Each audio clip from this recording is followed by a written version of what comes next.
we're really excited to have people here today in this very historic and beautiful staircase. I just ask everyone don't step back, you know, we're really thrilled to be joined today by a number of colleagues in support of pushing to make some changes in our state education department's policies. My name is Nolan. I represent the 37th Assembly District in Queens, Western Queens, and I have the privilege of chairing the Assembly's Education Committee. I've been joined today by the person who really put this together and was the person who is really doing the call to action here, and that's great Assemblywoman Aileen Gunther, which we want to clap for her because these are all people from the Middletown School District. We also have Assemblyman Mike Miller, who represents part of Queens, the same part that I do, and he and I are working very much together on this. Assemblywoman Inez Barron from Brooklyn, Assemblyman Michael Simanowicz from Queens, Assemblyman Steve Otis from Westchester, and Assemblyman Skoufis from Orange County. And I'm sure they'll each speak and introduce themselves again. But we are releasing a letter that we've sent to Commissioner King, and in the process that over 20 members have already signed on to, expressing our extreme frustration and disappointment with round 6 of the 21st Century Learning Center grants. These federal funds from No Child Left Behind have a great importance in many of our districts. They have provided summer school and summer camp programs and extended learning time for children who need those services throughout our state. And for some inexplicable reason that none of us really understand at this point, but we will be calling for all kinds of review, the State Education Department made some changes in how they administer the program this year. And unfortunately, we found out last week that over 40 programs that scored high enough to receive funding and had received funding in the past were denied funding. And to make matters worse, all these programs, the announcement is running about 5 months late, so all the groups thought they were getting programs, and summer camps are now being canceled all across our state, impacting thousands of children. We want to believe that state education has the interests of children at heart, and so we'd like to call on them to pull the RFP for this program, redo their request for proposals, and redistribute these funds so that people who were counting on them to continue to have summer programs can do so. The defunding of after-school and summer programs has a very negative effect in many regions of the state. I'd like to ask Assemblywoman Gunther to speak. She really has been the spark plug for me. It's been a frustrating week for us in the education community trying to get some answers. Perhaps Assemblyman Miller and others will speak to some of the changes that we think have created this problem. But we're here to publicly ask the regents of the state of New York and the State Education Commissioner, John King, to please think of the kids and the groups that thought they were getting summer camp just in a week or two, and because of state ed's actions have now been denied that camp. I'd like to introduce our great colleague, a real spark plug and a real tremendous legislator, a nurse, a mother, a wonderful, wonderful woman, and that's Aileen Gunther. Thank you, Aileen. Thank you. Well, thank you, Cathy, but I think that the most important thing to do is to call Ken Eastwood to the podium before we speak. And I'd like him to explain exactly what this impact has on his school district, the Middletown School District, and the 800 kids that were involved in this program. So Ken, will you step forward? And I should say, and I want to thank Aileen for this, this is being replicated all over the state, and we want to thank the people from Middletown for being the people speaking truth to power and making this happen today. Thank you, Superintendent. Hi, Middletown City School District is a small city school district where 3/4 of our kids come from homes of poverty and 3/4 of our kids are of minority status. The fact of the matter is we've also been a district that historically over the last many years has been recognized for a turnaround district and what we've been able to do with our students in meeting the standards. One of the most important parts of those standards are the programs that come out of the 21st Century Grant relative to after extending the school day, and also these summer programs where we provide enrichment and also reinforcement for students that are struggling. The problem with us now is that right now when these programs are pulled away from us, our kids are going to lose. We're going to have 800 students now that are not going to have the ability to have educational experiences over the summer, and then again for next year, and for all practical purposes could be on the street.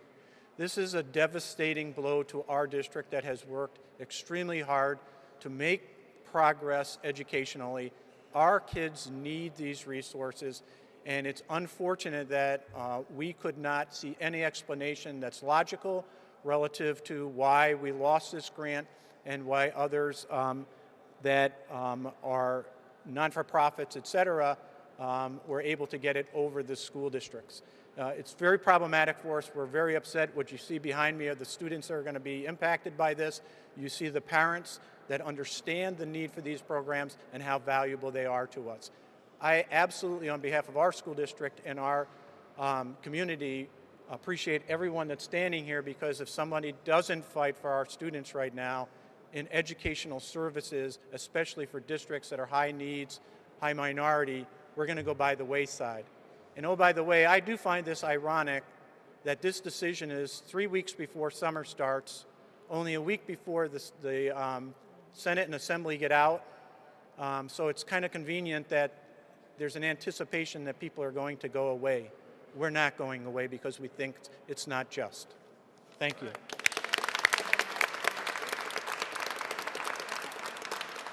Aileen, do you want to say a word? Or you want Mike Miller from Queens? I know because and we've been joined by Shelley Mayer also from the great city of Yonkers. Right, and then Inez, would you like? Thank you very much. I just want to point out, make a few points about the unfair distribution of the RFP. Okay, Queens, where I come from, Ridgewood received 9% of the funding of the 55% that went to the city, while Manhattan received 35%. Staten Island received 0.5% of the funding. And I think that's unfair. They should have figured out a way to make a decision, a better decision to put that money out equally among the different boroughs of the 55% that the city got. Arbitrarily, I think, the increase in funding was not fair. They arbitrarily decided to raise the money given from $1,000 per child to $1,500 per child. Can't answer why they did that. Can't answer how they came up with it. They arbitrarily decided to raise the amount that a group can get from $900,000 to $1.2 million. Couldn't tell us why they arbitrarily decided to raise it. If they kept the funding the same at $900,000, that saved about $10 to $12 million that could have been spent and given to other agencies, and we could have went further down on the list. Taking less money gives us the opportunity to serve maximum number of children. Everybody wants one of these grants. We know it helps our communities, but I am sure the groups themselves would take a little bit less if it meant other children can be helped for the summer. Queens has 28% of New York City's enrollment, but only received, like I said, 9 to 10% of the funding. Manhattan has 15% enrollment and received 35% of the funding. I don't see that as being fair. If we talk about the full RFP, there's lack of support from the agencies that were successful in the past. There are over 40 agencies that had funding in the past go-round that were left out of this funding. And a lot of them, it's because when they received the funding, it was used properly. The students were able to better themselves, get themselves out of a challenged school or a challenged community. And because of that, they lost 10 extra points, putting them lower down on the list. That's not fair to the agencies who utilized the money properly. And then when we asked, for some consideration in trying to readjust it, we basically were told, no, this is how it is, and that's it. Even though we pointed out ways to make the process better. In addition to that, we're all about the children, okay?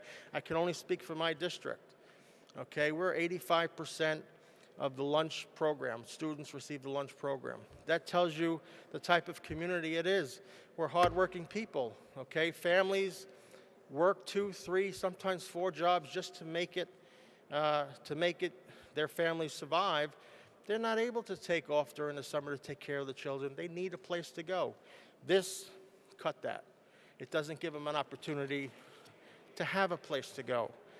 Again, they told us there was a 5% cut because of sequestration. I get that. So then cut the programs 5%. Instead of 900, don't go to $1.2 million.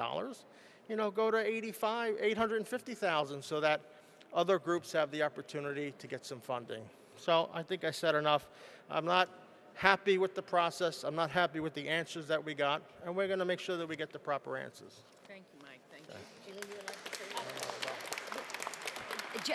Kathy, if you don't mind, I'm going to let one parent I talk think about. that's very important. Yeah. We want to I'm hear sorry. from the parent, please. Here's a parent, And then we'll leave.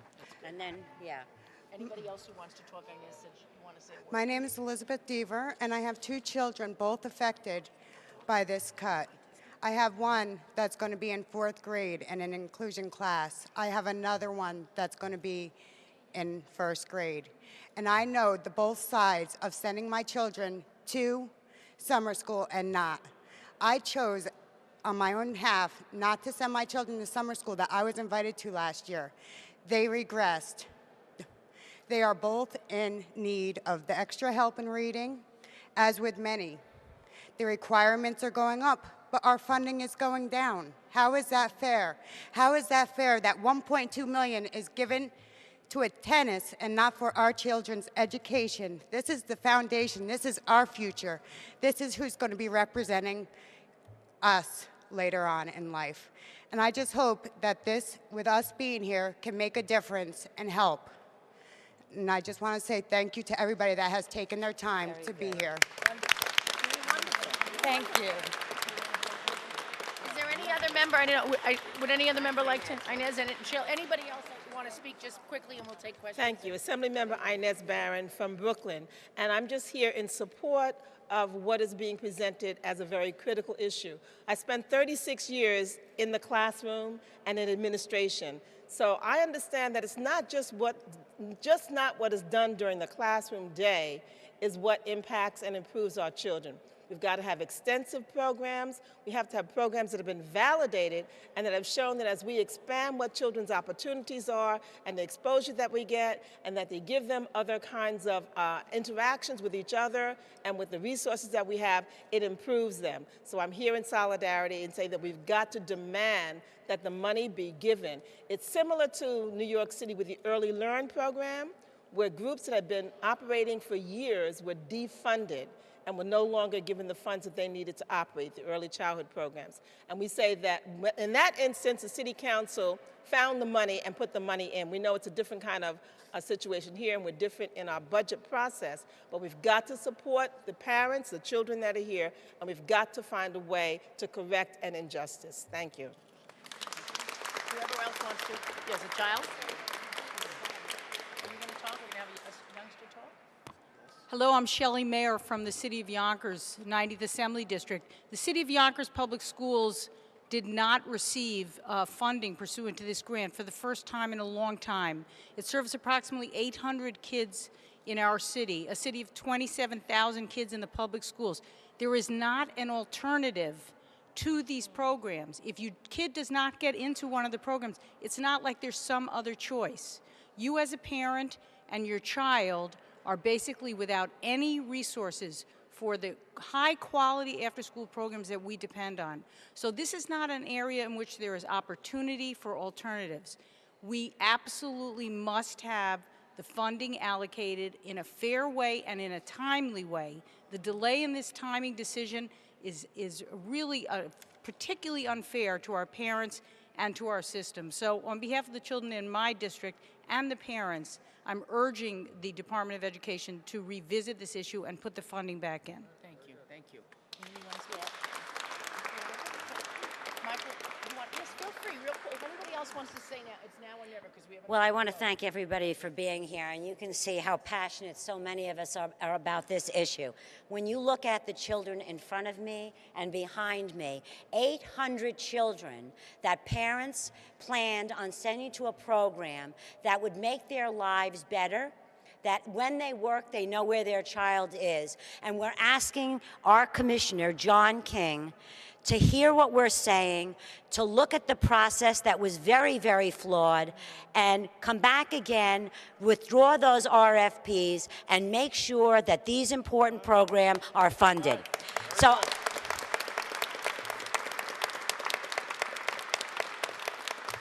and if you look behind me, we are all taxpayers. It's our money, and we want it distributed fairly. So, John King, I hope you hear us. Thank you. Thank you. joined also by Linda Rosenthal from Manhattan and Mike Simanowitz, and then Steve Otis is going to say a word. Michael Simanowitz from Queens. I'm going to be really brief. This is nothing more than a race to the bottom. We are taking groups and educational institutions that have proven track records, that have shown success, and we're telling them, you've been successful, we're going to punish you. This is nothing more than encouraging mediocrity. We're not encouraging the programs. These are not fly-by-night programs. A lot of these programs, school districts, programs like Queens Community House, one of the biggest and best providers in Queens County, lost their funding because they were successful, because they had such a success rate, and they've been moved down on the list. This is wrong. We need to be encouraging success in our contracting process, not punishing it. Thank you. Steve Otis from Westchester, and then I think we got to take some questions. I don't know if there's another colleague. Yes, of course, of course. Hi, I'm Assemblyman Steve Otis from Westchester County. Two of my districts, Portchester and New Rochelle, have lost funding through these actions of the State Education Department. I think to underscore the point is these are enrichment programs serving kids that really need the help, families that really need the help. It makes a tremendous difference in these lives.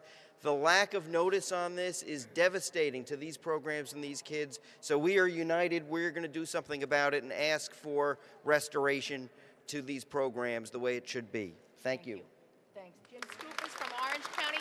You know, I know for the people that are here, for the reporters and press, we obviously have a whole statewide thing building in dissatisfaction, and I want people to understand, and I want the commissioner to understand that. So Orange County, Jim Skoupis, Yeah, Dennis Gabrizak from Western New York, Erie, and Linda from Manhattan. Yeah, I applaud Aileen and Cathy. Aileen's actually my neighbor in Orange County. I represent part of the school district that stands behind us today. And the bottom line is that we're not asking the Department of Education or the state to expand the amount of money that's being given to these programs or expand the net. These schools have qualified. All we're asking for is to give the money to the schools that need it, that are qualified, like the ones that stand behind me right now. And, so it's a matter of fairness, as everyone said. We stand united here. We don't just ask, we demand the commissioner to do the right thing here, pull back the RFP, and get money to school districts like Middletown. Hi, I'm Assemblymember Linda B. Rosenthal, and I represent the Upper West Side and parts of Hell's Kitchen in Manhattan. PS 191 is in my district, and they lost their funding for their after-school program. Now, parents in this school, which is low income, the people live in public housing, they are being asked to pay $200 a month to keep the program going on their own. They can barely afford to pay the rent and get food and medicine for their kids. They do not have $200 extra a month to continue this program. It serves 100 students from grades K through 8 from 3:10 to 5:30 p.m. They are lifelines for low-income working parents who need to have these programs for their kids. It's an outrage that this funding is being cut, and I stand united with my colleagues and with Assemblymember Gunther, Miller, and Nolan for leading the charge, and we're going to get this money back. Thank you. Do we have a student that wants to speak? Do we have a student that wants to speak? Looks like you might be it. No? Is there a student that wants to tell them about your Future program? politician? Go ahead, talk. And also, if we have a teacher, we have a nice... And then we better take questions too. But go ahead, honey. No, I think he's doing good. He's doing good. Go ahead. I want to thank all the people from coming here. And I think the city's so grateful. I think all of us should give a round of applause. He's a natural. Thank you. That's a future governor. Never mind assembly member. That was great. I think we can, questions. We'd be happy to take questions from anybody. I don't know. Thank you very much, but we'd be happy to take a question if there is any. All right. Okay. Thank you. Thank you very much, Aileen. You say the final word. We're going to wrap up. But thank you for those who covered us, and you're not going to hear the last of this. I can tell you that.